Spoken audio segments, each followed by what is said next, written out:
Bienvenue à Contes policiers, où les ombres murmurent des secrets. Un esprit brillant dévoile un mystère effrayant meurtre à la foire du livre de minuit. Un indice cryptique, un motif caché. Pourriez-vous découvrir la vérité? Maintenant, fermez les rideaux et laissez le mystère commencer.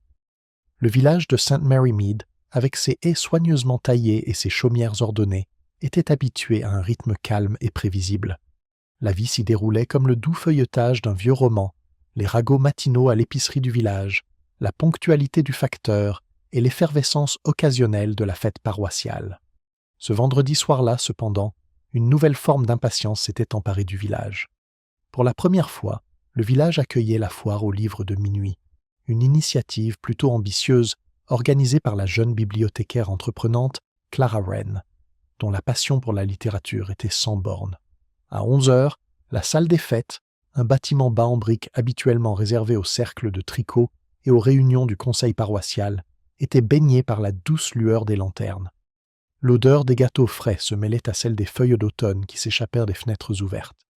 Les villageois s'y pressaient, ces rencontreux de rares éditions originales, discutant des mérites de la poésie contemporaine et, comme toujours, échangeant les nouvelles du jour avec ce juste équilibre de curiosité et de discrétion qui caractérisait St. Mary Mead. Miss Jane Marple, confortablement installée dans un coin près du radiateur, observait en silence. Vêtue de son habituel cardigan bleu marine et d'une modeste jupe grise, elle n'avait apporté qu'un petit carnet et un sourire tendre. Aux yeux du spectateur, elle semblait savourer la scène avec la sérénité de quelqu'un qui n'a nulle part où se précipiter. Mais le regard perçant de Miss Marple balayait la pièce comme un chat qui inspectait son domaine. Elle notait qui s'attardait près de qui, dont le regard s'égarait trop vite, dont les mains tremblaient en feuilletant un volume de romans policiers. C'est curieux, se murmura-t-elle, de voir comment la simple promesse d'une excitation nocturne peut révéler plus que 15 jours de comportement ordinaire. Le hall était en effet un véritable écrin de contraste.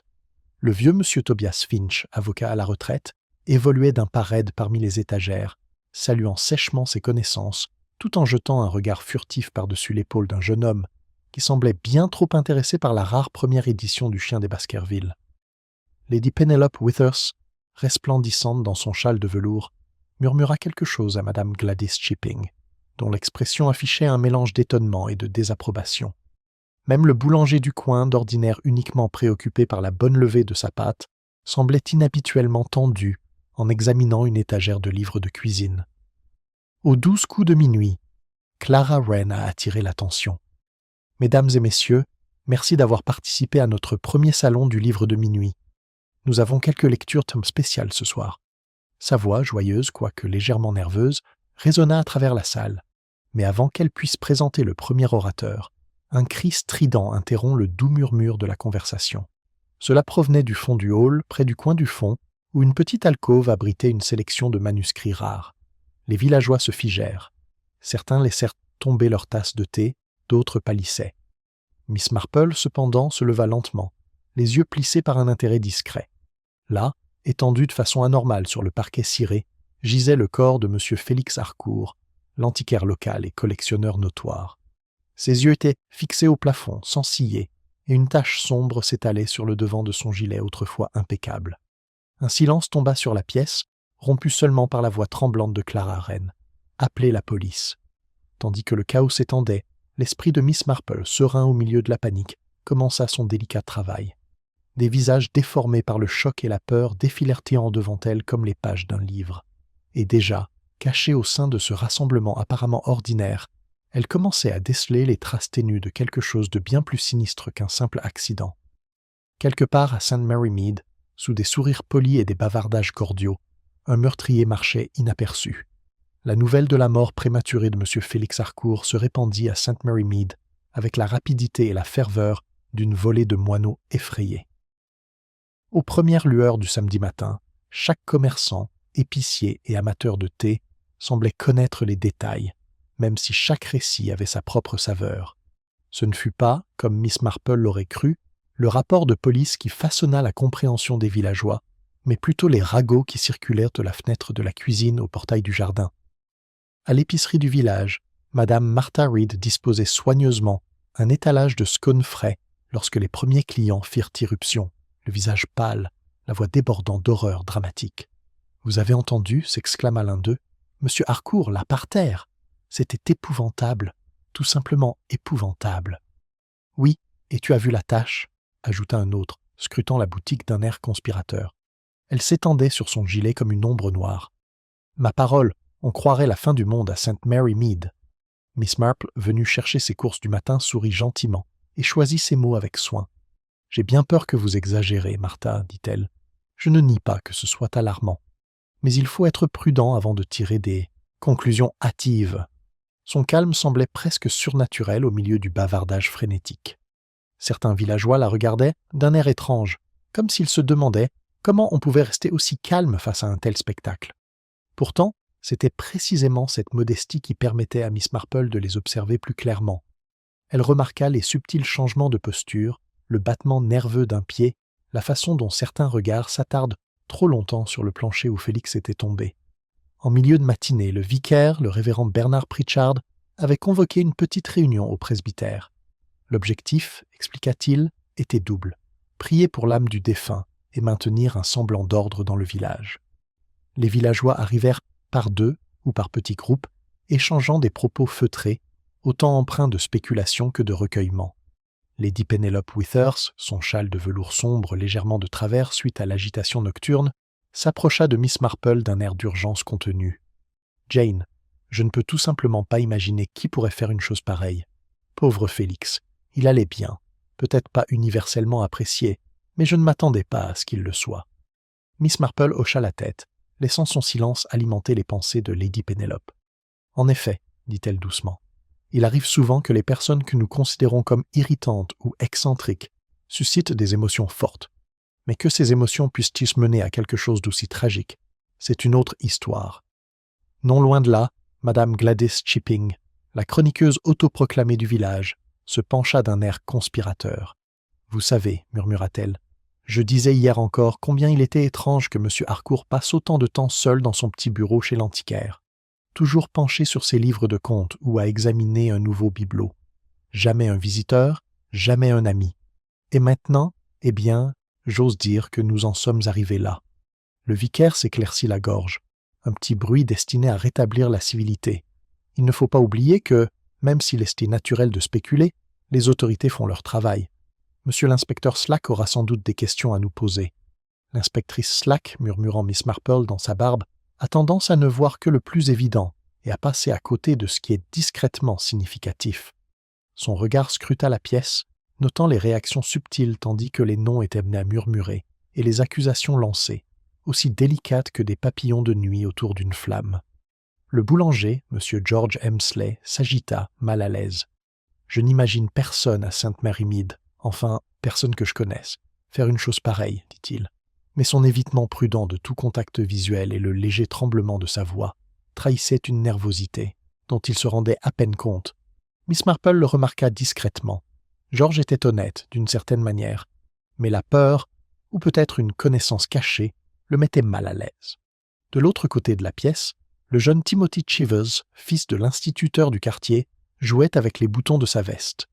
Il avait manifesté une impatience inhabituelle à l'idée d'assister à la soirée de minuit, prétextant un intérêt pour les livres rares, mais son air habituellement enjoué semblait désormais occulté par la culpabilité ou l'anxiété.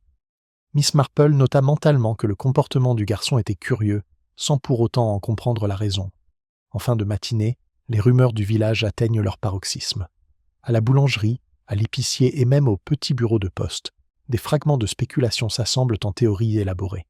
Certains étaient convaincus qu'une vieille rancune avait dégénéré en violence. D'autres étaient certains qu'un rival jaloux, peut-être un autre collectionneur, avait cherché à se venger. On murmurait des transactions secrètes, des documents disparus, des fortunes cachées. Chaque villageois ajoutait, soustrait et brodait selon ses connaissances ou ses préjugés. Miss Marple, quant à elle, suivait ces conversations avec une patience discrète, écoutant sans interruption, laissant les différentes facettes du comportement humain se révéler naturellement. Elle remarqua, par exemple, que Madame Chipping, si désireuse de relater chaque détail, semblait étrangement sélective dans ses observations, mettant l'accent sur certains individus et en omettant d'autres. La tristesse de Lady Penelope, bien que sincère, était teintée d'autre chose. l'orgueil peut-être, ou la peur du scandale. Même Clara Wren, dont l'enthousiasme avait animé la foire du livre, trahissait maintenant des accès de nervosité qui suggéraient qu'elle en savait plus qu'elle ne l'admet. Ce n'étaient pas les voix les plus fortes qui détenaient la vérité, songea Miss Marple, mais les voix douces, les regards nerveux, les lapsus involontaires, les commentaires apparemment anodins qui révélaient des vérités plus profondes. Déjà, des schémas commençaient à émerger, invisibles à tous, sauf à l'observateur le plus patient. À midi, la police est arrivée et l'inspecteur Slack commença son interrogatoire méthodique. Les villageois firent la queue pour déposer, chacun s'efforçant de clamer son innocence tout en insinuant subtilement la culpabilité des autres. Miss Marple, elle aussi, s'adressa à l'inspecteur, lui fournissant de petits détails apparemment anodins. La position du chandelier sur la table, les légères éraflures près de l'alcôve, l'emplacement inhabituel d'un registre sur le bureau de M. Harcourt. D'un air détendu, vif et confiant, il les remarqua poliment, mais sans intérêt apparent. Il avait déjà identifié un suspect, le jeune homme aperçu près des livres rares, visiblement fasciné par le chien des Baskerville.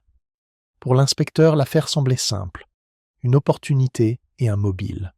Pourtant, Miss Marple, observant discrètement, n'était pas convaincue. Elle avait vu trop de cas où le suspect évident n'était qu'une diversion. Tout au long de l'après-midi, le village continue de bourdonner de spéculations. Même le facteur, habituellement stoïque, M. Wilkins, admit avoir suivi les événements avec une certaine curiosité, notant qui arrivait à la salle et quand. La jardinière, Mme Parsons, murmura qu'elle avait observé d'étranges allées et venues, au cours des semaines précédentes, de petits détails qui semblaient sans importance jusqu'à ce qu'on considère la tragédie actuelle. Pendant ce temps, Miss Marple était assise avec son carnet, notant ses observations avec le calme et la réflexion de quelqu'un qui sait que, dans les affaires humaines, rien n'est vraiment insignifiant.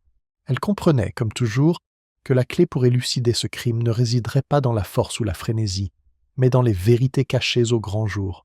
Le soir, tandis que les ombres s'allongèrent sur St. Mary Mead, le village s'était tendu.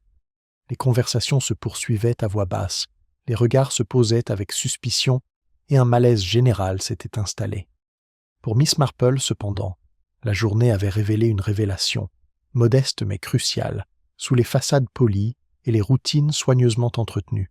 Des courants sous-jacents de ressentiment, de secret et d'ambition allaient guider le cours de l'enquête. Elle referma son carnet dans un claquement discret. Quelque part à St. Mary Mead, un meurtrier errait librement, protégé par des apparences ordinaires. Et Miss Marple, comme toujours, l'observait. Le lendemain matin, St. Mary Mead, village endormi, s'était transformé en un petit lieu animé, propice aux questions et aux spéculations silencieuses. La tragédie de la nuit avait laissé une tension persistante, mêlée au rythme ordinaire de la vie quotidienne. Les villageois vaquaient à leurs occupations avec prudence prudente, jetant des regards furtifs vers des visages familiers, comme s'ils cherchaient des réponses dans un environnement des plus familiers. Miss Marple, comme toujours, parcourait le village d'un pas nonchalant, même si son esprit fonctionnait avec la précision d'une horloge finement réglée. Elle se rend d'abord à la bibliothèque, soi-disant pour vérifier les nouveaux arrivants et présenter ses condoléances à Clara Wren. La jeune bibliothécaire, pâle et encore tremblante après les événements, serait une tasse de thé d'une main qui trahissait à la fois la fatigue et l'anxiété. « Oh, Miss Marple, dit Clara d'une voix tremblante, je ne peux m'empêcher de penser que cela n'aurait jamais dû arriver. Qui aurait pu imaginer une telle horreur ?» Miss Marple hocha la tête, l'air doux. C'est toujours l'inattendu qui nous perturbe le plus. Et pourtant, l'inattendu révèle souvent bien des choses qui restent cachées à la vue de tous. Clara fronça les sourcils, hésitante entre ce réconfort et une allusion indirecte à un manque d'importance. Miss Marple, bien sûr, ne voulait rien dire de tout cela. Elle observa simplement la posture de la jeune femme, la façon dont son regard se porta vers le fond de la bibliothèque, s'attardant là où le corps de M. Harcourt avait été retrouvé. Plus tard dans la matinée, l'inspecteur Slack arriva, sa présence à la fois rassurante et autoritaire. Il avait entamé les premières démarches, interrogeant les villageois et prenant des notes avec une efficacité redoutable. Poli mais ferme, il semblait confiant que l'affaire se résoudrait rapidement si les faits étaient simplement présentés dans l'ordre. Miss Marple, observant depuis la porte, remarqua qu'il se concentrait presque exclusivement sur ce qui était visible, les livres rares, les témoins directs et l'homme aperçu près de M. Harcourt.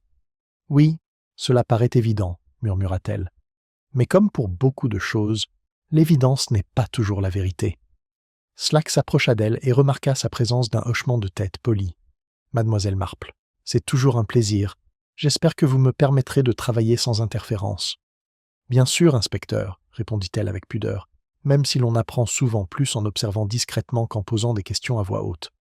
Elle oublia que, d'après son expérience, c'étaient précisément les voix les plus douces qui portaient les aveux les plus significatifs. Après la bibliothèque, son premier arrêt fut sur les lieux du crime.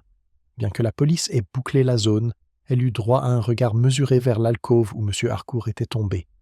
Le sol ciré luisait d'un éclat menaçant, reflétant la lumière matinale qui filtrait à travers les hautes fenêtres. Le registre, désormais rassemblé comme preuve, avait été soigneusement déposé sur une table d'appoint. Miss Marple examina la disposition des meubles, à proximité, la disposition des livres et les légères rayures sur le sol qui suggéraient une lutte ou peut-être une retraite précipitée. Elle n'était pas seule à faire ces observations.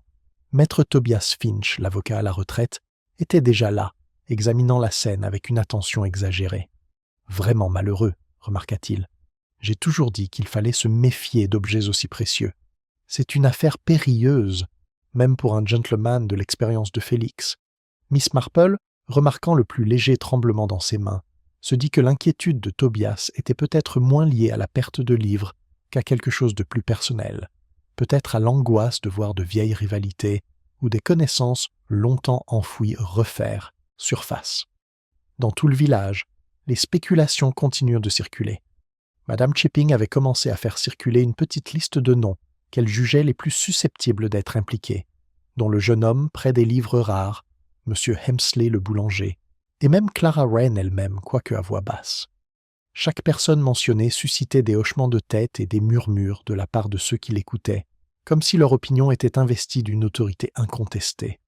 Miss Marple prêta une attention particulière aux réactions des personnes nommées. George Hemsley, le boulanger, rougit légèrement à l'évocation de son nom, mais se reprit rapidement, affichant un sourire poli mais forcé. La main de Clara tremblait, comme pour souligner son innocence, mais ses yeux trahissaient une inquiétude fugace, un indice qu'elle craignait d'être mal comprise. Le jeune homme, Timothy Chivers, haussa les épaules, son assurance juvénile vacillant sous les regards des adultes. Pendant ce temps, l'inspecteur se concentrait sur ce qu'il considérait comme la preuve la plus tangible d'opportunité et de mobile. L'homme aperçu près du livre rare, se dit-il, possédait les deux. Pourtant, Miss Marple avait appris depuis longtemps que la nature humaine se conformait rarement à des formules aussi précises. Les mobiles étaient complexes et souvent invisibles, sauf pour un observateur attentif. Tout au long de la matinée, elle s'entretint individuellement avec plusieurs villageois, sondant avec douceur leurs allées et venues la veille. Lady Penelope Withers mentionna avoir brièvement aperçu M. Harcourt en conversation animée avec quelqu'un dont elle oubliait le nom. Madame Parsons, la jardinière, décrivit une livraison inhabituelle arrivée chez l'antiquaire quelques jours auparavant. Quant à Timothy, interrogé sur ses activités nocturnes, il trébucha sur ses mots, suggérant soit de l'anxiété, soit une légère tromperie. Miss Marple ne se hâta pas de juger. Au contraire, elle catalogua chaque détail, chaque hésitation, chaque infime incohérence, les conservant pour une réflexion approfondie. Dans son esprit, elle commença à construire un réseau d'interactions, notant non seulement ce qui s'était passé, mais aussi les réactions des gens, ceux qui s'attardaient, ceux qui détournèrent le regard et ceux qui semblaient soulagés lorsque l'attention se portait ailleurs. En fin de matinée, l'inspecteur Slack avait rassemblé les villageois pour un interrogatoire plus approfondi.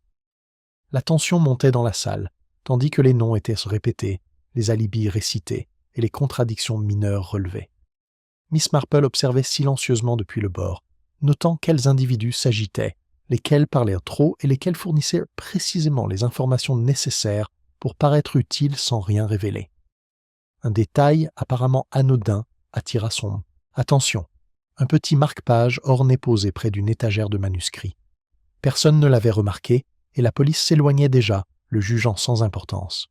Pourtant, Miss Marple marque une pause, remarquant son emplacement inhabituel et la légère trace suggérant une manipulation récente. Elle refoula cette observation dans un coin de son esprit, soupçonnant qu'elle se révélerait plus tard significative, d'une manière que les autres ne percevaient pas encore. À mesure que la journée avançait, les villageois se retrouvent chez eux, discutant tranquillement entre eux, tandis que Miss Marple restait sur les lieux, son regard scrutant son esprit cataloguant. Elle comprenait, comme toujours, que la résolution d'un crime ne résidait pas dans une accusation hâtive, mais dans la patiente compilation des vérités humaines. Et tandis que l'inspecteur Slack se concentrait sur le suspect le plus visible, Miss Marple commençait à discerner des schémas sous-jacents. Jalousie subtile, rancune cachée, regard fugace qui en disait plus que des mots. Quelque part parmi les villageois de St. Mary Mead, le véritable meurtrier continuait d'évoluer librement, confiant dans l'invisibilité que lui conféraient les apparences ordinaires. Miss Marple, comme toujours, regardait. En milieu d'après-midi, un silence tendu et vigilant régnait à St. Mary Mead. Le choc initial de la mort de M. Félix Harcourt s'était transformé en une attente plus pragmatique, quoique nerveuse. Qui serait accusé en premier? Les villageois, toujours à l'écoute des hiérarchies sociales et de l'histoire locale, chuchotaient librement sur les motivations et les opportunités, leur imagination comblant les lacunes laissées par les faits. L'inspecteur Slack, sûr de ses propres déductions, avait déjà identifié Timothy Chivers comme l'homme recherché. L'attardement du jeune garçon près de la rare première édition du Chien des Baskerville, combiné à son comportement anxieux et à ses réponses évasives, lui apparut comme une concordance évidente entre opportunité et mobile. Timothy, assis raide sur une chaise en bois dans la bibliothèque, clama son innocence avec un mélange de défi et d'incertitude, une combinaison qui, aux yeux de certains villageois, ne fit que renforcer les soupçons. Miss Marple l'observait en silence, son tricot oublié sur ses genoux. La peur du garçon était sincère, mais ce n'était pas la peur d'un meurtrier découvert, mais celle d'être injustement accusé. Elle remarqua le léger tremblement de ses mains, le léger froncement de sourcils, le regard furtif qu'il jetait occasionnellement vers les étagères, comme si elle attendait une autorité invisible. Rien de tout cela ne trahissait pour elle de la culpabilité. Cela révélait plutôt une sensibilité et une conscience inhabituelles chez un garçon de son âge. Non loin de là, M. Tobias Finch, l'avocat à la retraite, arpentait la bibliothèque en marmonnant des occasions manquées et des précautions négligées. L'inspecteur avait remarqué son agitation, mais l'avait écartée comme un simple chagrin, fruit du choc et de l'inquiétude pour un collègue collectionneur. Mademoiselle Marple, en revanche, remarqua les détails infimes, la façon dont le regard de Tobias s'attardait sur l'alcôve du fond, la tension presque imperceptible dans ses épaules, son évitement prudent de certains sujets lorsque d'autres prenaient la parole. Il y avait une histoire derrière cette tension. Elle en était certaine, même si son lien avec la tragédie de la nuit restait à déterminer. Lady Penelope Withers, toujours enveloppée dans son châle de velours sombre, se tenait à l'écart de la conversation, parlant d'une voix douce et saccadée à qui voulait l'entendre. Elle suggérait des motivations liées à la rivalité, à des questions de prestige et d'héritage, insinuant que la fortune de M. d'Harcourt avait été à l'origine de nombreux litiges privés. Ses propos étaient mesurés, destinés à influencer l'opinion sans révéler son implication personnelle. Mais ils comportèrent une précision qui n'échappa pas à Miss Marple. Orgueil et peur, réalisa-t-elle, formaient un puissant mélange. Pendant ce temps, Clara Wren, la jeune bibliothécaire, s'occupe des suites de la foire aux livres. Elle redressait les chaises, ramassait les papiers égarés et jetait à plusieurs reprises des coups d'œil vers le cordon de police. Une légère rougeur lui montait aux joues, à chaque fois. Miss Marple avait déjà remarqué que la nervosité de Clara n'était pas une simple peur résiduelle. Quelque chose dans son attitude suggérait qu'elle en savait plus qu'elle ne l'admet, même si ce qui restait flou. L'inspecteur Slack, quant à lui, était rigoureux mais conventionnel dans ses méthodes. Il interrogea chaque villageois sur ses déplacements de la veille, croisant leurs déclarations avec la chronologie des événements. Il conclut que le jeune homme, près des livres rares, n'avait aucun alibi plausible et avait été observé à proximité de la scène du crime. Selon la logique de l'inspecteur, Timothy Chivers était le suspect naturel, la solution la plus simple à une énigme qui, en réalité, était bien plus complexe. Pourtant, Miss Marple continuait d'énumérer les petites divergences, les subtiles manières dont les villageois bougeaient sur leurs sièges, les regards qui s'attardent trop longtemps sur les mains d'autrui, les légères traces sur des vêtements pourtant impeccables. Tout cela racontait une histoire de comportement humain, de tensions cachées, de peur, de culpabilité, ou peut-être quelque chose de complètement différent. Elle était particulièrement attentive à Madame Gladys Chipping, qui semblait prendre un malin plaisir à raconter les détails de la nuit, offrant des indices et des insinuations qui ne correspondent que partiellement aux faits observés. Miss Marple soupçonnait que ses connaissances étaient plus que superficielles. Elle avait entendu et vu bien plus que quiconque ne l'imaginait. L'inspecteur rassembla le suspect Timothy dans une petite pièce adjacente à la bibliothèque pour un interrogatoire plus approfondi. Le garçon s'agitait nerveusement, et Miss Marple voyait son appréhension grandir de minute en minute. « Dites-moi exactement où vous étiez au moment où M. Harcourt a été retrouvé, » demanda Slack. Timothy déglutit difficilement. « J'étais près des livres. Certes, mais je n'ai rien touché. Je n'ai rien touché. Je regardais juste. » Sa voix tremblait, ses protestations trahissant à la fois la vérité et la terreur. Slack fronça les sourcils. « Pourtant, des témoins vous ont placé près de l'alcôve. On vous a vu manipuler un livre.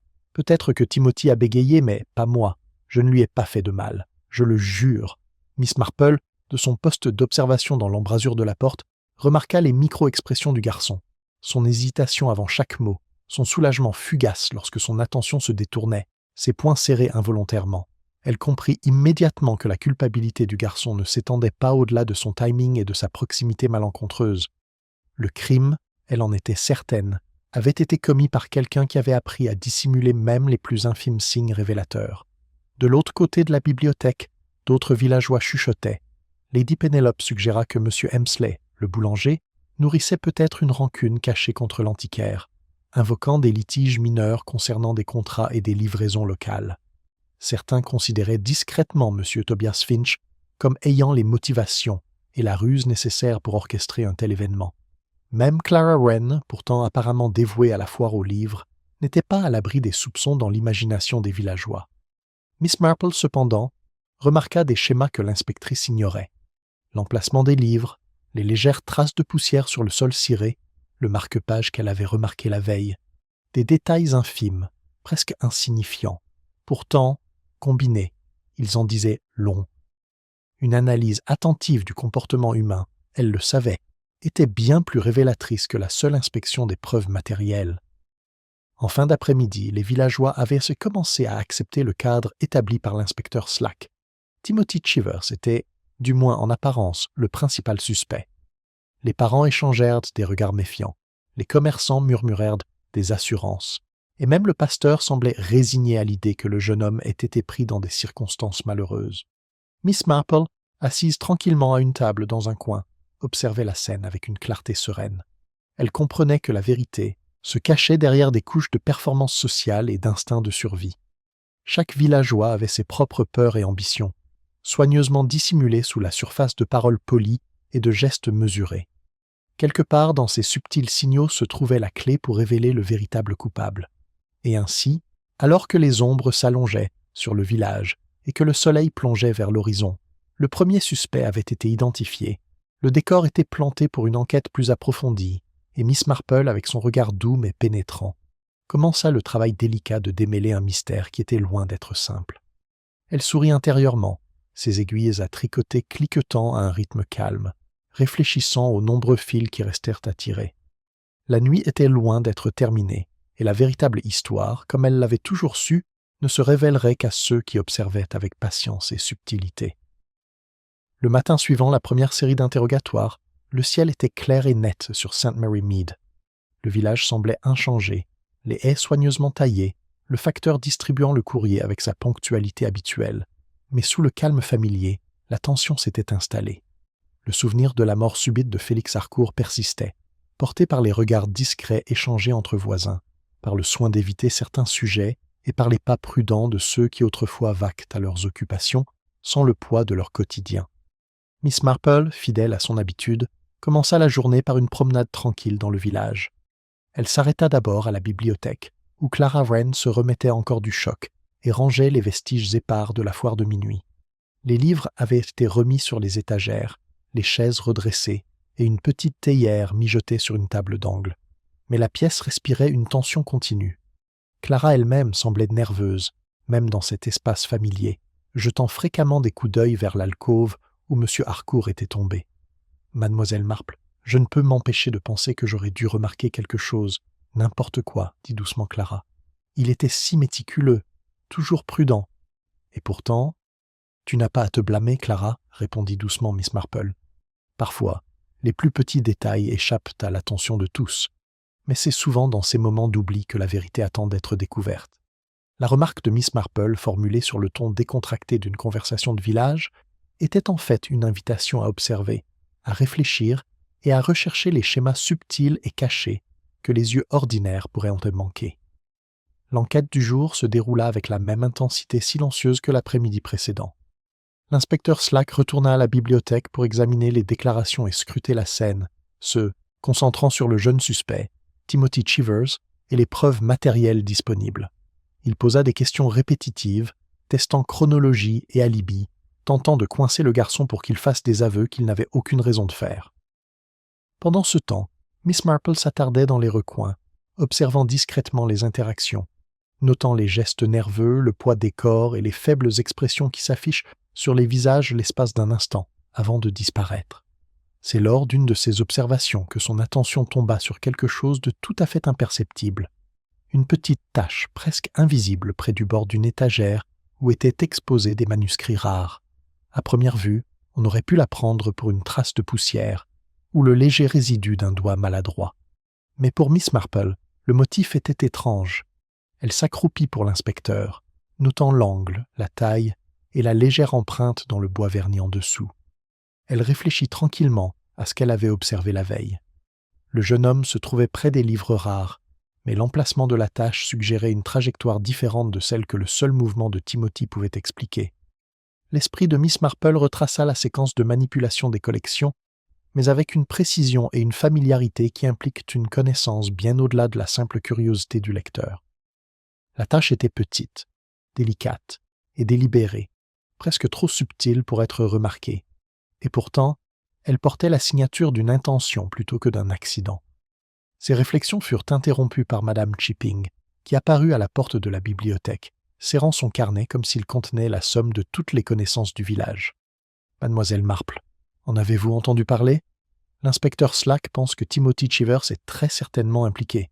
Vous imaginez ? » « Je peux imaginer bien des choses, Madame Chipping, répondit doucement Miss Marple. Mais certitude n'est pas vérité. Après tout, les apparences sont souvent trompeuses. Madame Chipping eut un petit hochement de tête désapprobateur et se retira pour répandre la dernière rumeur. Miss Marple, restée seule, s'autorisa un petit sourire entendu. Le premier suspect, comme elle l'avait déjà soupçonné, n'était qu'un simple prétexte pour satisfaire un raisonnement conventionnel. La véritable histoire, elle en était certaine, se trouvait ailleurs, cachée dans les subtilités que les autres ignoraient. Miss Marple retourna ensuite dans l'alcôve, remarquant la disposition précise des livres sur les étagères. Un volume, une édition reliée cuir d'un obscur poème du XIXe siècle, avait été légèrement déplacé, son dos incliné suggérant une manipulation récente. Elle sortit délicatement le livre, révélant à l'intérieur un minuscule bout de papier plié, presque invisible, pour quiconque ne le cherchait pas délibérément. En le dépliant discrètement, elle trouva un mot écrit d'une écriture élégante et experte. C'était bref un rendez-vous ou un rappel, peut-être, mais la simple présence du mot à cet endroit précis suggérait une préméditation. Quelqu'un l'avait délibérément placé là où seul un observateur attentif pouvait le remarquer, révélant ainsi une intention jusque-là dissimulée. Miss Marple marque une pause, réfléchissant à la signification du message. Le message lui-même ne désignait pas l'auteur du crime, ni ne proposait de mobile explicite. Pourtant, il révélait une vérité subtile. Quelqu'un connaissant les habitudes de M. Harcourt, quelqu'un qui connaissait l'agencement de la bibliothèque, et quelqu'un d'assez intelligent pour se servir de la diversion comme d'un bouclier. Cette prise de conscience fait esquisser un léger sourire sur ses lèvres. L'indice était infime, facilement négligé, mais il allait s'avérer crucial pour l'enquête. Plus tard dans l'après-midi, elle rend visite à M. Tobias Finch, qui recevait un petit groupe de villageois dans son salon. Tobias, encore perturbé par la nuit du meurtre, avait tenté de reprendre son air habituel de bienséance et de maîtrise de soi. Il servit le thé avec la précision minutieuse de quelqu'un qui craint le désordre, et Miss Marple remarqua, avec son attention habituelle, comment son regard évita certains coins de la pièce, comment ses mains hésitaient momentanément avant de prendre une tasse, et comment il détournait la conversation des sujets qu'il ne pouvait aborder avec aisance. « Monsieur Finch, commença-t-elle doucement, vous avez été très utile à l'inspecteur Slack, j'en suis sûr. Je me demande cependant s'il y a des détails qui échappent aux questions les plus évidentes. » Tobias cligna des yeux, une légère rougeur lui montait aux joues. « Des détails, Miss Marple ? J'ai donné toutes les observations dont je me souvenais. Je crains de ne pas être d'une grande utilité au-delà des faits. Le regard de Miss Marple s'adoucit. Parfois, ce ne sont pas les faits eux-mêmes, monsieur Finch, mais les petites incohérences, les actions passées sous silence, qui nous guident vers la compréhension. Les gestes les plus discrets sont souvent plus éloquents que les déclarations. À mesure que la journée avançait, elle rassembla de nouvelles informations subtiles. Un chandelier égaré, un fragment de ruban déchiré près de l'alcôve et le léger parfum de lavande qui flottait sur un meuble. Pour n'importe qui d'autre, ces détails auraient pu paraître anodins, mais Miss Marple reconnut le motif qui se dessinait sous ce désordre apparent. Le meurtrier avait agi avec précaution, mais pas parfaitement.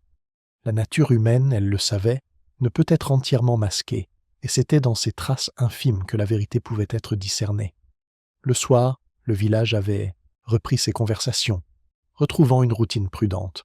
Pourtant, Miss Marple, tricotant tranquillement près de sa fenêtre, était absorbée par ses pensées.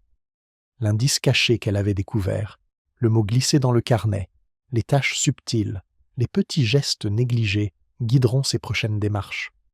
Le premier suspect avait pu paraître évident à l'inspecteur comme aux villageois, mais Miss Marple était certaine que le véritable coupable restait caché à la vue de tous, comptant sur les apparences ordinaires de St. Mary Mead pour dissimuler ses intentions. Ainsi, tandis que le crépuscule s'épaississait, elle réfléchit à la petitesse de l'indice et à l'immensité de ses implications. Le chemin qui l'attendait était délicat, exigeant patience et subtilité, mais c'était un chemin qu'elle était déterminée à suivre. Quelque part dans le village, la vérité attendait, silencieuse, patiemment et indéniablement présente pour celui qui savait voir. En milieu de matinée, St. Mary Mead sembla se réveiller sous un voile de malaise.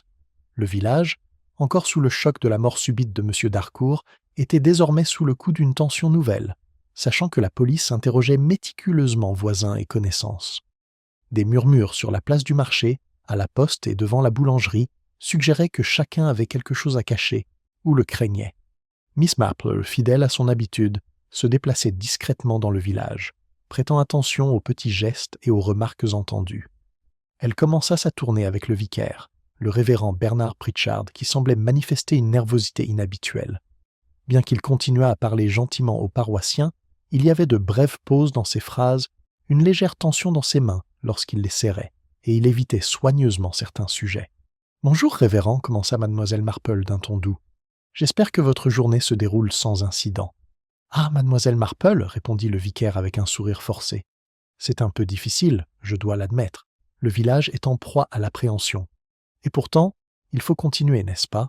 En effet, dit-elle en hochant la tête, son regard suivant le léger mouvement de ses doigts, tandis qu'il rangeait les papiers sur son bureau. Parfois, ce sont les plus petites incohérences de comportement qui en disent le plus sur la nature humaine. Même les plus pieux ne sont pas exempts de soucis cachés.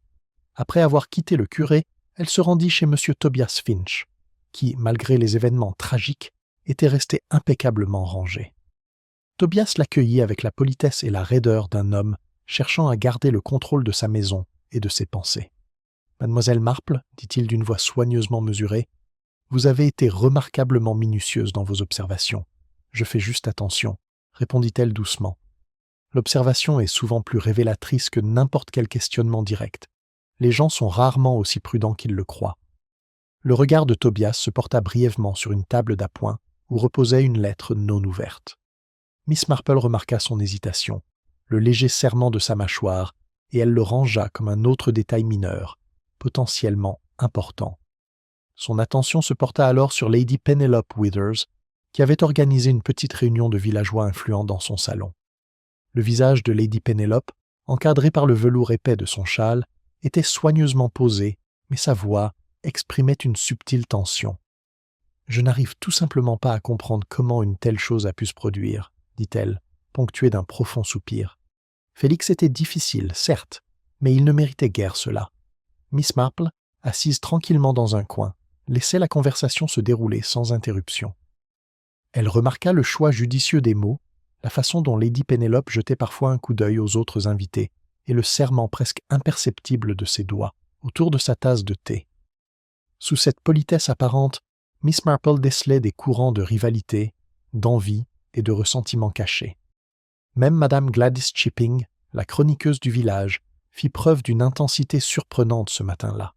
Elle rôdait près de l'assemblée, murmurant suggestions et hypothèses, avec une insistance discrète qui laissait entendre qu'elle possédait bien plus de connaissances qu'elle ne le reconnaissait publiquement. Mademoiselle Marple remarqua que l'enthousiasme de Madame Chipping pour le détail masquait souvent une conscience aiguë des dynamiques interpersonnelles, en particulier celles qui auraient pu contribuer à la disparition de M. Harcourt. À mesure que la journée avançait, Miss Marple remarqua que chaque confrontation, chaque interrogatoire subtil des voisins, semblait révéler des facettes de sa personnalité jusque-là cachées. Le boulanger, George Hemsley, discrètement nerveux lors du précédent interrogatoire, avoua en privé à Miss Marple s'être récemment disputé avec Félix au sujet des livraisons et des paiements, tout en affirmant n'avoir eu aucune mauvaise intention. Ses mains tremblaient légèrement en parlant, non pas de culpabilité, mais du malaise d'aborder des sujets qu'il souhaitait garder secrets. Clara Wren, encore sous le choc de la foire, révéla un détail troublant lors de sa conversation privée avec Miss Marple. Elle admit avoir remarqué la veille au soir un comportement inhabituel chez l'un des plus vieux villageois, quelqu'un qui s'attardait près des livres rares bien plus longtemps que nécessaire. Bien qu'elle ne pût identifier la personne directement, le détail parut à Miss Marple potentiellement significatif, ajoutant un fil supplémentaire à la toile qu'elle tisse discrètement. Timothy Chivers, le garçon récemment désigné comme principal suspect, continuait de clamer son innocence. Il s'adressa à Miss Marple avec un mélange de crainte et de sérieux, racontant ses déplacements pendant la foire de minuit. Son récit correspondait largement à ce que d'autres avaient observé, mais elle remarqua les légers enjolivements qu'il utilisait, probablement pour rendre son récit plus convaincant. Ces légères exagérations étaient le fruit d'une imagination débordante, et non d'une intention criminelle, et Miss Marple les reconnut immédiatement. En fin d'après-midi, le village était un véritable réseau d'interactions prudentes et de soupçons chuchotés. Miss Marple arpentait les rues avec une calme réflexion, observant les réactions des villageois. Certains évitent le contact visuel, d'autres s'attardent juste assez pour jauger les réactions. Chaque geste, aussi fugace soit-il, était enregistré dans sa mémoire, chaque petit mouvement étant potentiellement la clé pour percer la vérité profonde. Le moment décisif survient lors d'une petite confrontation à la boulangerie du village. Une discussion animée éclata entre M. Tobias Finch et George Hemsley au sujet d'un colis de livres rares livré par erreur. Bien que leur dispute semblait superficielle, Miss Marple remarqua les regards presque imperceptibles que chacun lançait vers la porte. La formulation prudente des accusations et l'hésitation à admettre certains détails. Sous la surface se cachaient des couches de griffes, de rivalité et de secrets passés. Alors que l'après-midi touchait à sa fin, Miss Marple rentra brièvement chez elle pour passer en revue ses observations. Elle catalogua chaque interaction subtile, chaque regard nerveux, chaque infime incohérence qu'elle avait relevée tout au long de la journée. Des schémas se dessinaient, bien que ténus et étroitement liés à la vie ordinaire des villageois. Chaque personne portait une histoire personnelle, parfois un ressentiment réticent, parfois une ambition dissimulée sous des couches de conversation polies. Le meurtre, elle en était de plus en plus certaine, n'était pas lié à une violence impulsive, mais à un calcul minutieux, et le véritable coupable évoluait sous le couvert d'un comportement ordinaire. Le soir, St. Mary Mead est redevenu calme, même si l'air restait lourd de tension. Miss Marple était assise à sa petite table, une tasse de thé à côté d'elle, des aiguilles à tricoter à la main. Elle retraçait mentalement le réseau complexe de relations, de griffes et d'indices subtils que la journée avait révélés. Le village, en apparence serein, avait offert des bribes de vérité sous forme de gestes nerveux, d'expressions fugaces et de paroles soigneusement mesurées. Miss Marple, toujours patiente, savait que la prochaine étape de son enquête nécessiterait des vérifications minutieuses, des confrontations subtiles et la délicatesse d'extorquer la vérité à ceux qui préféraient la taire. Quelque part parmi ces villageois ordinaires se cachait l'extraordinaire supercherie qui avait conduit à la mort de M. Harcourt, et elle était prête à la démêler, fil par fil. Le lendemain matin, le village de St. Mary Mead s'éveilla dans un calme inhabituel, comme si les événements des jours précédents avaient étouffé le rythme ordinaire de la vie. Les boutiques ouvraient avec hésitation. La cloche du boulanger tintait faiblement, et même le facteur semblait moins sûr de lui. Les investigations précédentes et les conjectures murmurées s'étaient transformées en une tension silencieuse, telle que chaque regard, chaque remarque fortuite portait le poids d'une possible révélation. Miss Marple, comme à son habitude, commença sa journée par une promenade dans le village. Elle s'arrêta d'abord à la bibliothèque, où Clara Wren avait repris ses tâches avec une diligence renouvelée, même si ses mains tremblaient encore légèrement en rangeant les étagères. Le regard de la jeune bibliothécaire se posait fréquemment sur l'alcôve où l'accident mortel s'était produit, trahissant une vigilance nerveuse. Miss Marple, percevant ces indices subtils, sourit faiblement. La peur pouvait être révélatrice, à sa manière douce. « Bonjour, Miss Marple », la salua Clara d'une voix plus posée que la veille, quoique toujours teintée d'appréhension. « J'espère que les villageois commencent à se calmer. »« C'est vrai, » répondit Miss Marple d'une voix douce. « Pourtant, c'est souvent dans les moments troublés que nous découvrons des vérités qui restent cachées quand tout semble calme. » Avant que la conversation ne puisse reprendre, un brouhaha extérieur attira leur attention. Une petite foule s'était rassemblée près de la place du village, groupée autour d'un coursier qui semblait arriver précipitamment. Des voix s'élevaient et retombaient, exprimant l'incrédulité et une demande pressante. « Qu'est-ce que c'est » demanda Clara, la voix tremblante. Miss Marple regarda la foule en plissant les yeux. « Il semble que nous soyons sur le point d'assister à un événement inattendu, mais peut-être très révélateur. » En s'approchant, elle entendit des bribes de conversation. Une lettre destinée à M. Tobias Finch est arrivée, lettre égarée ou oubliée ces derniers jours. L'enveloppe était scellée d'un blason inconnu, et son contenu contenait, disait-on, des informations susceptibles de modifier la compréhension de la mort de M. Harcourt. Dans le bureau de Finch, l'avocat à la retraite tenait la lettre avec un calme mesuré, même si ses mains trahissaient un léger tremblement. Miss Marple, observant son point de vue habituel près de la porte, remarqua les légères tensions dans sa posture, son évitement méticuleux du regard et la pâleur absente de la veille. « Bonjour, monsieur Finch, » dit-elle doucement. « Je vois que vous avez reçu une nouvelle. Importante ?»« Oui, » répondit Finch en brisant le sceau avec une précaution délibérée. « Une lettre d'un avocat londonien. Elle concerne Félix Harcourt. Apparemment, il y avait des questions d'héritage, peut-être jusqu'alors inconnues. » La révélation fit murmurer un murmure parmi la petite assemblée réunie dans le bureau. Miss Marple écoutait attentivement, son esprit cataloguant non pas les mots eux-mêmes, mais les réactions subtiles qu'ils suscitent. Lady Pénélope, qui se tenait près de la fenêtre, se raidit imperceptiblement, les yeux brièvement plissés, les lèvres serrées en une fine ligne. Le calme de Tobias semblait désormais délibéré, presque comme s'il cherchait à contrôler le récit avant que quiconque ne puisse réagir. « Voulez-vous le lire à voix haute » demanda Miss Marple d'une voix douce mais précise. Tobias secoua la tête. « Pas encore. C'est personnel. Mais il suffit de dire qu'il existe des informations qui pourraient modifier notre compréhension des événements récents. Félix avait des relations, financières et autres, qui n'étaient pas de notoriété publique. Cette révélation subtile change complètement l'atmosphère. Les villageois murmuraient des histoires de fortunes cachées, de correspondances secrètes et de possibles motivations jusque-là invisibles. Même le jeune Timothy Chivers, assis en silence, parut momentanément confus, son esprit juvénile peinant à saisir les implications d'affaires d'adultes longtemps dissimulées. Miss Marple, cependant, se concentrait sur les réactions, plutôt que sur les faits eux-mêmes. L'attention de Lady Pénélope, la posture prudente de Tobias, les regards inquiets de Clara et la curiosité à peine contenue de Madame Chipping étaient plus révélateurs que la lettre elle-même. La réaction de chacun laissait entrevoir une connaissance cachée, des enjeux personnels ou une vague culpabilité. Plus tard, dans l'après-midi, Miss Marple visita le magasin d'antiquités, désormais bouclé pour enquête policière.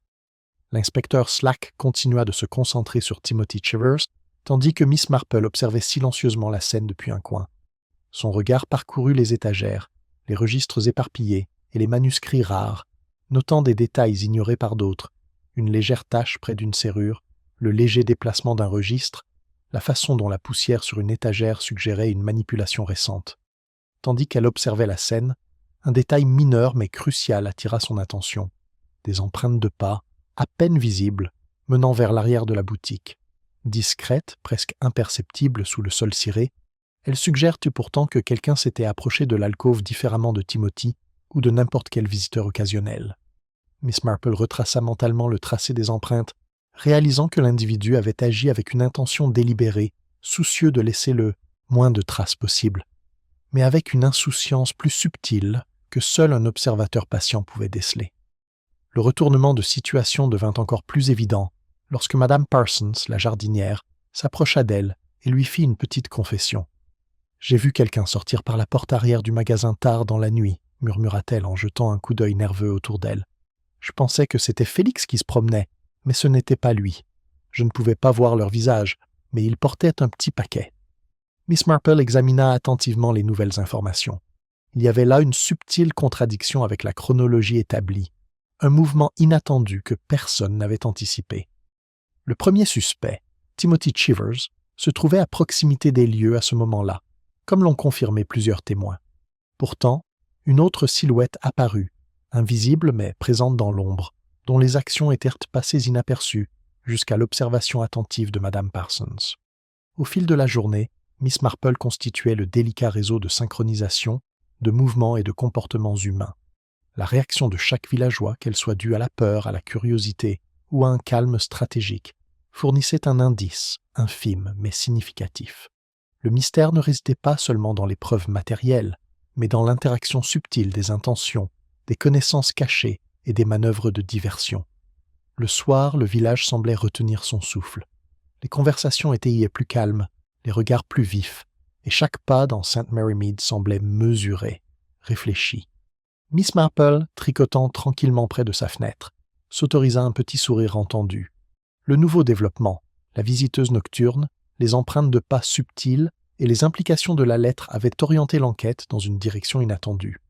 Quelque part dans le village, une supercherie soigneusement élaborée se dévoilait, révélant des traces d'intention cachées derrière les apparences ordinaires de la bonne société. Et Miss Marple, patiente comme toujours, savait que ce retournement de situation n'était que le début de la révélation du véritable meurtrier, dont les manipulations minutieuses avaient presque échappé à la détection.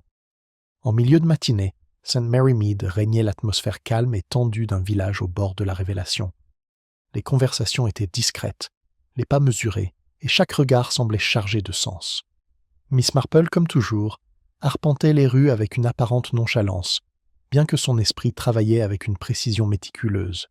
Chaque villageois qu'elle observait offrait un fragment de vérité, un geste inconscient ou une hésitation révélatrice, autant de pièces d'un puzzle qu'elle avait assemblé pendant des jours. Son premier arrêt fut la bibliothèque, où Clara Wren s'occupait d'un nouveau chargement de livres. Les mains de la jeune bibliothécaire tremblaient légèrement, bien qu'elle s'efforçait de dissimuler sa nervosité derrière la disposition soignée des étagères. Miss Marple remarqua la façon dont le regard de Clara se posait sans cesse sur l'alcôve, s'attardant à l'endroit où M. Harcourt était tombé. Ce n'était pas de la culpabilité, elle le savait, mais l'appréhension de quelqu'un qui redoutait les erreurs d'interprétation, conscient que des détails insignifiants peuvent être mal interprétés. « Bonjour Clara, » dit doucement Miss Marple. « Tu sembles attentive aujourd'hui. »« Oh oui, Miss Marple, » répondit vivement Clara. « J'ai pensé qu'il valait mieux m'assurer que tout soit en ordre. La bibliothèque doit rester en bon état. » Miss Marple hocha la tête, son regard scrutant discrètement le reste de la pièce. Effectivement, l'ordre est réconfortant. Et pourtant, parfois, le plus petit désordre peut en révéler le plus sur la nature humaine. Elle laissa les mots flotter dans l'air, sachant que Clara les interpréterait avec attention et, peut-être inconsciemment, révélerait quelque chose dans sa réaction. Miss Marple rend ensuite visite à Lady Penelope Withers, qui avait invité un petit groupe de villageois dans son salon, sous prétexte de discuter des arrangements pour la bibliothèque. Le calme de Lady Penelope était précis, presque répété. Miss Marple, cependant, remarqua de subtiles incohérences, une lueur d'impatience dans les yeux, un imperceptible pincement des doigts autour d'une tasse de thé, une micro-expression qui disparut presque instantanément. « J'espère que vous trouverez la matinée agréable, Lady Penelope, » commença Miss Marple avec désinvolture, s'asseyant dans un coin sans prétention. « Tout à fait, Miss Marple, » répondit Lady Penelope, bien que légèrement tendue. « J'avoue que les événements récents me troublent encore. La mort de Félix m'a bouleversé plus que je ne l'avais anticipé. »« Oui, » dit Miss Marple d'une voix douce. « Il arrive souvent qu'un seul événement inattendu puisse perturber l'équilibre bien plus que des semaines. Je suis cependant curieux de connaître votre point de vue sur la responsabilité et le comportement humain. » Les yeux de Lady Penelope s'écarquillèrent légèrement, une micro-réaction que Miss Marple remarqua attentivement. Elle n'insista pas davantage, laissant la remarque se calmer, consciente que des indices subtils étaient souvent plus éloquents qu'une interrogation directe. La phase cruciale du plan de Miss Marple nécessitait cependant une mise en scène minutieuse, situationnelle, rencontre destinée à provoquer une réaction révélatrice. Elle organise une réunion à la bibliothèque cet après-midi-là, officiellement, pour discuter des modalités de restitution des livres rares.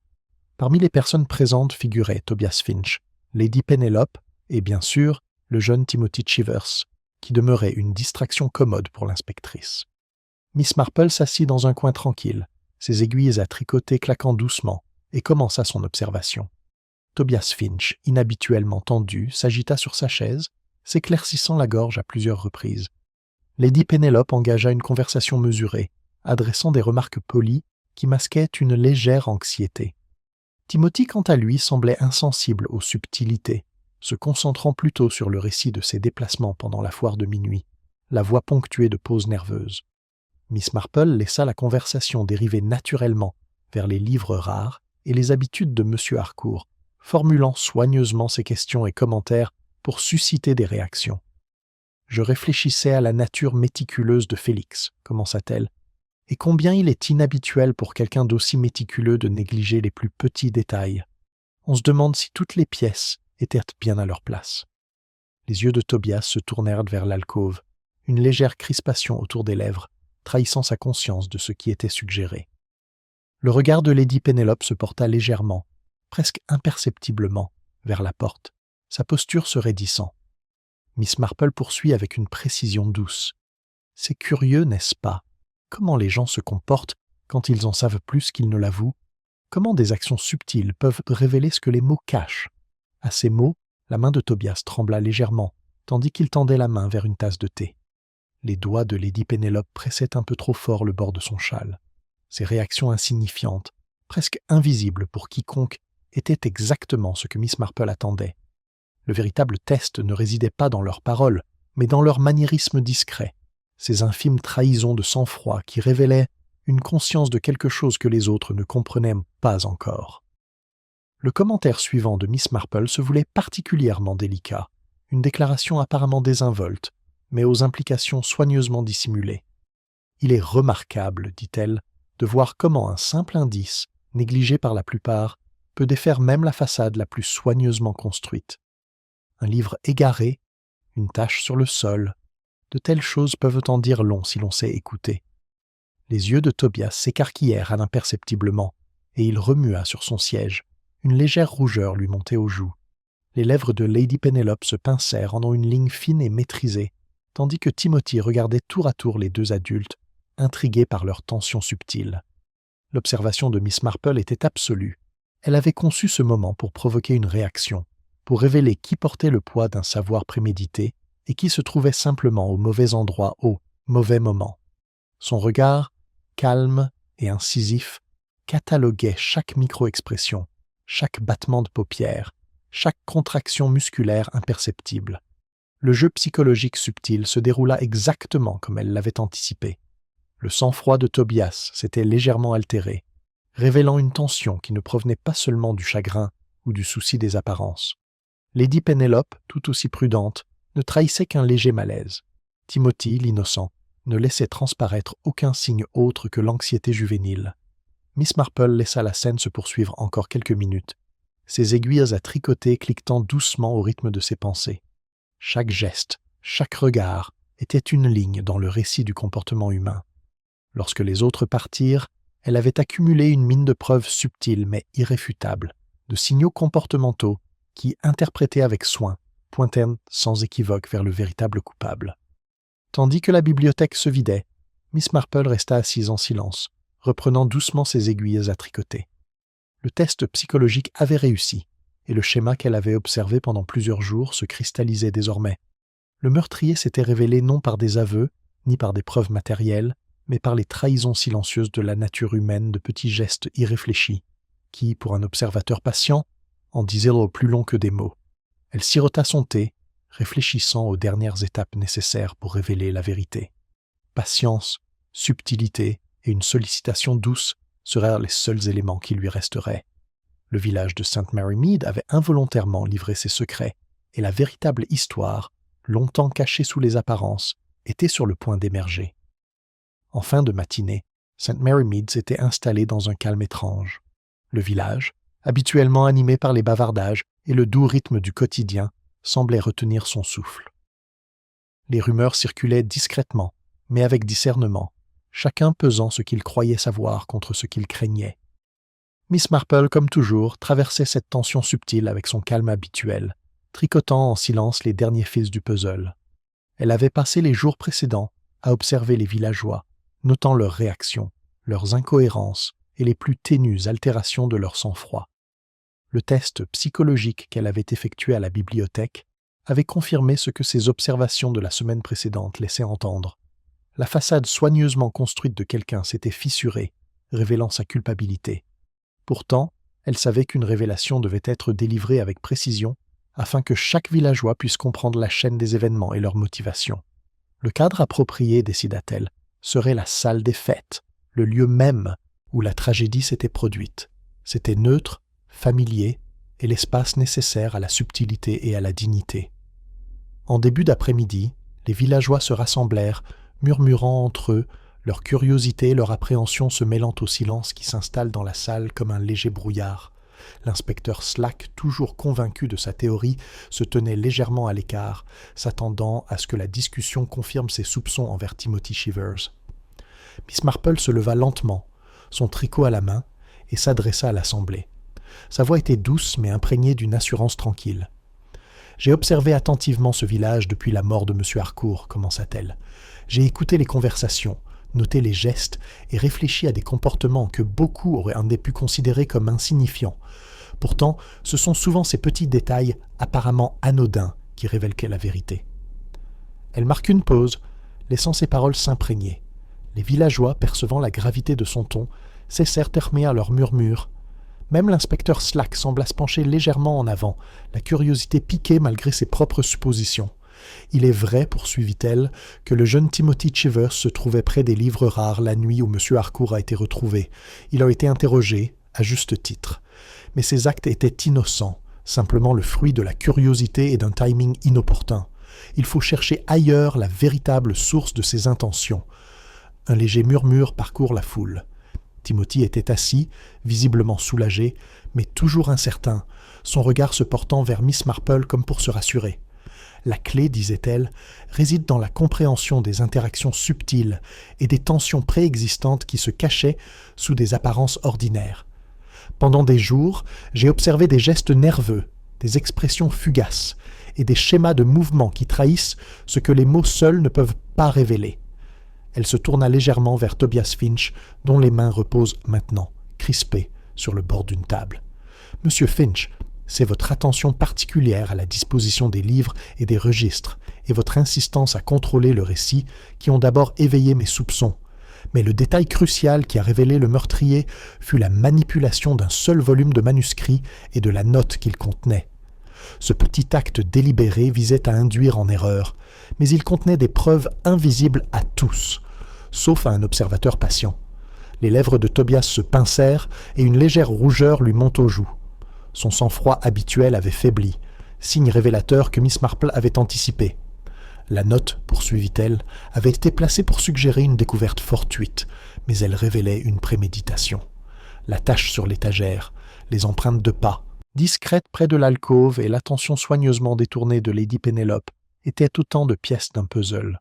Pourtant, l'accumulation de tous ces indices, les réactions aux questions subtiles, les micro-expressions sous la pression et la tension nerveuse lors des moments d'observation, pointent sans équivoque vers un seul individu. Son regard, calme et inébranlable, se posa sur Tobias Finch. Les épaules de l'avocat à la retraite se raidirent, et il jeta un rapide coup d'œil dans la salle, comme pour évaluer les issues de secours. Lady Pénélope remua sur son siège, les lèvres pincées, mais ce fut Tobias qui ne put dissimuler le léger tremblement de ses mains et l'hésitation dans sa voix lorsqu'il parla. « Vous, monsieur Finch, aviez connaissance de certaines transactions et manipulations, expliqua doucement Miss Marple, et vous avez agi avec une intention prudente la nuit de la mort de M. Harcourt. L'emplacement du billet, les traces et les empreintes de pas discrètes indiquent que vous étiez quelqu'un qui connaissait à la fois le contenu de la bibliothèque et les habitudes de l'antiquaire. Votre réaction aux conversations, vos gestes et mes questions en ont été la confirmation définitive. C'est vous, monsieur Finch, qui avez orchestré les événements qui ont conduit à la mort de Félix Harcourt. » La salle resta silencieuse un instant, puis un léger halètement parcourut les villageois. Tobias écarquilla légèrement les yeux et ouvrit la bouche, comme pour protester, mais aucun mot ne sortit. Miss Marple poursuivit d'une voix égale et posée. « Votre motivation, dit-elle, était complexe. Vous craignez la révélation de vos transactions passées, et votre manipulation minutieuse des apparences visait à dissimuler vos intentions. Pourtant, comme je l'ai observé, la nature humaine ne peut être entièrement masquée. Des gestes subtils, des micro-expressions et la révélation involontaire de connaissances ont trahi vos actions. Et si d'autres personnes, dont Timothy était présenté à proximité des lieux, leur implication était fortuite et non délibérée. L'inspecteur Slack, toujours debout sur le côté, s'approcha d'un pas mesuré. « Mademoiselle Marple, êtes-vous certaine ?» demanda-t-il d'un ton mêlant surprise et respect prudent. « Oui, inspecteur, répondit-elle doucement. Les preuves ne sont pas médico-légales au sens conventionnel du terme, mais elles sont incontestables dans le domaine du comportement humain. Chaque action, chaque hésitation, chaque regard pointe dans une seule direction. Tobias Finch est responsable. » La salle sembla exhaler collectivement. Tobias, réalisant que sa tromperie soigneusement élaborée avait été déjouée, parla enfin, d'une voix basse et tremblante. « Je n'avais pas le choix. Je voulais juste... Je n'avais pas l'intention. » L'expression de Miss Marple restait douce mais ferme. « Monsieur Finch, la détermination transparaît non seulement dans l'action, mais aussi dans la minutieuse orchestration qui l'a précédée. Les conséquences fâcheuses sont indissociables des démarches délibérées qui les ont provoquées. » Un silence stupéfait s'écoula quelques instants avant que l'inspecteur Slack ne pose une main sur l'épaule de Tobias, lui signifiant que l'affaire était désormais entre les mains de la police. Les villageois, encore absorbés par la révélation, murmuraient entre eux, leurs expressions oscillant entre l'incrédulité et le soulagement discret que la vérité est enfin éclatée. Miss Marple retourna dans son coin, ses aiguilles à tricoter claquant doucement, son regard balayant l'assemblée. La justice avait été révélée, non par des proclamations bruyantes ou des preuves visibles, mais par l'observation patiente du comportement humain, le décryptage subtil des intentions et l'assemblage minutieux des détails les plus infimes. Tandis que les villageois s'éloignaient, certains adressant des remerciements timides et une admiration prudente, Miss Marple réfléchit une fois de plus à la nature du crime. Il avait été caché au grand jour, dissimulé par les apparences et les gestes ordinaires, et pourtant la vérité était accessible à ceux qui avaient la patience d'observer, de réfléchir et de comprendre. Quelque part à St. Mary Mead, la vie ordinaire reprendrait son cours, mais la conscience des tensions cachées et de la complexité humaine persiste. Un rappel discret que même les façades les plus posées pouvaient dissimuler des actions extraordinaires. Et Miss Marple, toujours sereine, continuait sa veillée silencieuse, tricotant et réfléchissant, sachant que la nature humaine, dans toute sa subtilité, avait une fois de plus révélé la vérité. Le lendemain matin, St. Mary Mead s'était installée dans un semblant de routine. Le soleil se levait sur des haies soigneusement taillées et baignait doucement la place du village d'une lumière dorée, mais l'air était chargé d'une conscience persistante. Les conversations étaient prudentes, les regards circonspects, et même le pas rapide habituel du facteur semblait tempéré par une pointe d'hésitation. Les événements de la semaine dernière, la mort tragique de M. Félix Harcourt, les enquêtes complexes et la révélation finale de la culpabilité de Tobias Finch ont laissé une empreinte subtile dans la conscience collective du village. Miss Marple, comme toujours, commença sa journée par une lente promenade dans des rues familières. Son regard, calme et attentif, suivait les mouvements ordinaires des villageois qui reprennent leurs activités quotidiennes. Les commerçants rangeaient leurs marchandises avec un soin expert, la cloche du boulanger sonnait avec une joie mesurée, et les enfants se précipitaient vers l'école sous un regard attentif. Pourtant, sous l'ordinaire, elle remarquait de faibles traces de tension, une légère hésitation dans les salutations, l'évitement subtil de certains sujets, la façon dont les regards des voisins se croisaient eux parfois avec une compréhension tacite. À la bibliothèque, Clara Wren avait repris son travail avec une diligence renouvelée. La jeune bibliothécaire évoluait parmi les étagères avec un calme serein, même si Miss Marple remarquait parfois une pointe d'anxiété chaque fois que ses pensées s'égaraient dans les événements de la foire de minuit. « Bonjour, Clara, » dit Miss Marple d'un ton doux. « J'espère que vous trouvez vos tâches faciles à gérer. » Clara sourit faiblement, rangeant une pile de livres fraîchement arrivés. « Oui, Miss Marple, merci. Je suppose qu'on s'habitue à l'inhabituel, même dans un petit village. »« Vous le savez, en effet, » répondit Miss Marple en parcourant la pièce du regard. « Et parfois, c'est l'ordinaire qui cache les vérités les plus extraordinaires. La nouvelle de l'arrestation de Tobias Finch s'est répandue discrètement, mais efficacement. Alors que le village bruissait de rumeurs, la réaction générale était mêlée de soulagement et d'appréhension. Nombreux étaient ceux qui étaient reconnaissants que la vérité est éclatée, mais un malaise persistait quant à la présence d'une personne capable d'une telle tromperie parmi eux depuis si longtemps. Lady Penelope Withers, se rendant à la bibliothèque pour récupérer des documents, exprima un mélange de gratitude et d'inquiétude persistante. « C'est réconfortant, Miss Marple, dit-elle doucement, d'avoir enfin les idées claires. Pourtant, je ne peux m'empêcher d'être troublée à l'idée qu'une telle duplicité soit si habilement dissimulée parmi nous. » Miss Marple inclina doucement la tête. Il arrive souvent que des apparences ordinaires cachent des intentions extraordinaires. L'important était que la vérité, même tardive, finisse par éclater, et avec elle, une certaine compréhension et une certaine sérénité.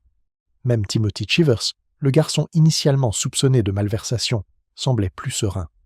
L'innocence de sa jeunesse avait été préservée, mais l'expérience lui avait laissé une conscience prudente des complexités cachées dans le comportement adulte. Miss Marple, l'observant tranquillement, songea que de telles leçons, bien que troublantes, faisaient partie de la délicate éducation de la perception humaine. L'église du village semblait elle aussi refléter le lent retour à la normale. Le révérend Bernard Pritchard célébra son office matinal avec une solennité mesurée, offrant des prières pour M. Harcourt et conseillant ceux qui luttaient contre les conséquences de sa mort. Mademoiselle Marple était présente, non seulement pour le rituel, mais aussi pour observer l'interaction subtile entre le chagrin, le soulagement et la tension résiduelle au sein de l'assemblée. Les visages des villageois, si souvent sereins, révélaient désormais des couches d'émotions intimes, de petits gestes qui en disaient long sur la capacité humaine à gérer le choc et la révélation. En son fort intérieur, Miss Marple repensa à la séquence des événements qui avaient conduit à la dénonciation de Tobias Finch.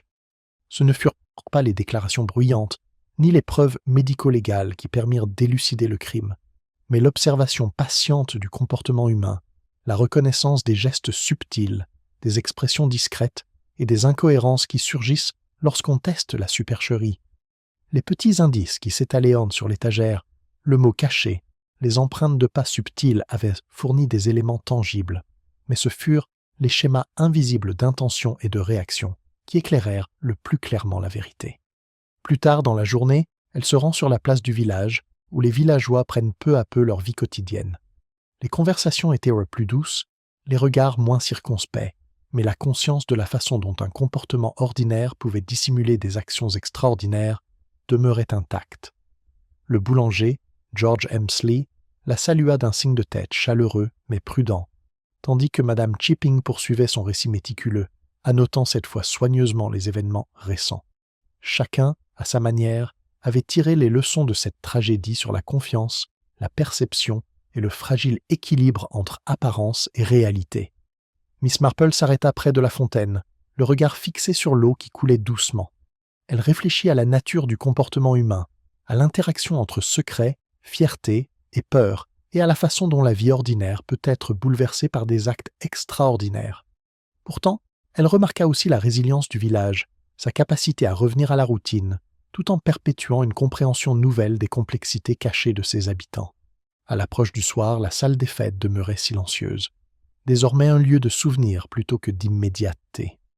Miss Marple s'y attarda un instant, repensant à la foire aux livres de minuit et aux événements qui s'étaient produits.